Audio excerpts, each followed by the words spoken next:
नमस्कार। चलिए आज एक ऐसी जबरदस्त स्ट्रैटेजी की बात करते हैं जो लंबे समय के निवेश को रिटायरमेंट के बाद एक रेगुलर इनकम में बदल सकती है। ये एक ऐसा तरीका है जिससे एक सेवर से अर्नर बनने का सफर पूरा किया जा सकता है। तो सवाल ये उठता है, क्या ऐसा हो सकता है कि रिटायरमेंट के बाद इन्वेस्टमेंट से ही हर महीने एक सैलरी जैसी इनकम आती रहे? बहुत दिलचस्प सवाल है ना? चलिए आज इसका जवाब ढूंढते हैं।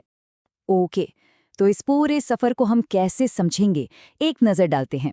सबसे पहले रिटायरमेंट पेचेक स्ट्रैटेजी पर बात होगी। फिर देखेंगे कि वेल्थ बनाई कैसे जाती है। उसके बाद एसआईपी से एसडब्ल्यूपी का स्विच, फिर इनकम जनरेशन और आखिर में कुछ बहुत ही जरूरी बातें। ठीक है, तो शुरू करते हैं इस सफर का पहला पड़ाव, वेल्थ बनाना। इसे आप समझ सकते हैं कि ये हमारे फाइनेंशियल प्लान का ग्रोथ इंजन है, जहां एक ही मकसद है, एक बड़ा सा कॉर्पस तैयार करना। और ये सब शुरू होता है एसआईपी से, यानी सिस्टमैटिक इन्वेस्टमेंट प्लान। ये म्यूचुअल फंड्स में रेगुलर इंटरवल्स पर एक फिक्स्ड अमाउंट इन्वेस्ट करने का तरीका है। और इसकी सबसे बड़ी ताकत कंपाउंडिंग, जिससे पैसा टाइम के साथ तेजी से बढ़ता है। चलिए इसको एक रियल एग्जाम्पल से समझते हैं। मान लीजिए कोई हर महीने 15,000 रुपये इन्वेस्ट कर रहा है। ये एक ऐसी अमाउंट है जिससे आगे की सारी कैलकुलेशन आसानी से समझ आ जाएगी। और ये इन्वेस्टमेंट 1-2 साल नहीं, पूरे 20 साल तक लगातार चलता है। याद रखिए, लंबे समय तक बने रहना ही इस स्ट्रैटेजी की सक्सेस का राज है। अब यहाँ हम मानकर चल रहे हैं कि इस इन्वेस्टमेंट पर सालाना 15% का रिटर्न मिलता है। हाँ, ये थोड़ा ज़्यादा लग सकता है और ये याद रखना ज़रूरी है कि इसकी कोई गारंटी नहीं होती। स्मॉल या मिड कैप जैसे हाई रिस्क इक्विटी फंड्स में लंबे समय में ये पॉसिबल है, लेकिन मार्केट का रिस्क भी उतना ही लेता है। तो सबसे कमाल की बात, 20 साल तक हर महीने 15,000 रुपये इन्वेस्ट करने पर 15% के रिटर्न से ये बढ़कर बन जाता है 2.27 करोड़ रुपए। ये है कंपाउंडिंग का असली जादू। और जरा इस ब्रेकडाउन को देखिए। इस 2.27 करोड़ में से जेब से लगा कितना?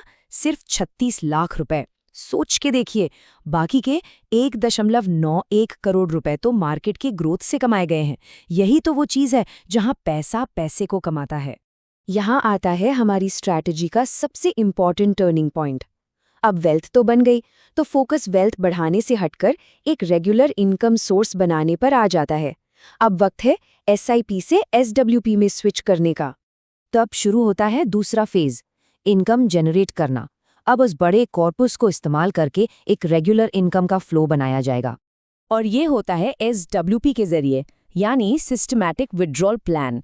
बेसिकली ये एक फैसिलिटी है जो एक इन्वेस्टर को अपने म्यूचुअल फंड से रेगुलर इंटरवल्स पर एक फिक्स्ड अमाउंट निकालने देती है, बिल्कुल एक सैलरी की तरह।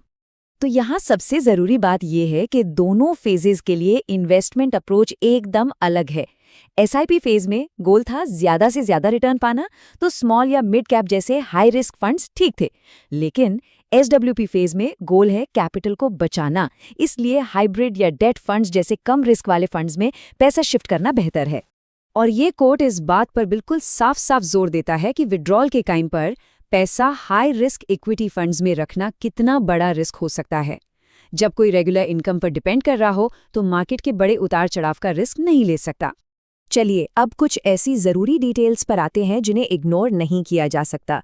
इस स्ट्रैटेजी को कामयाब बनाने के लिए टैक्स और डिसिप्लिन को समझना बहुत बहुत ज़रूरी है।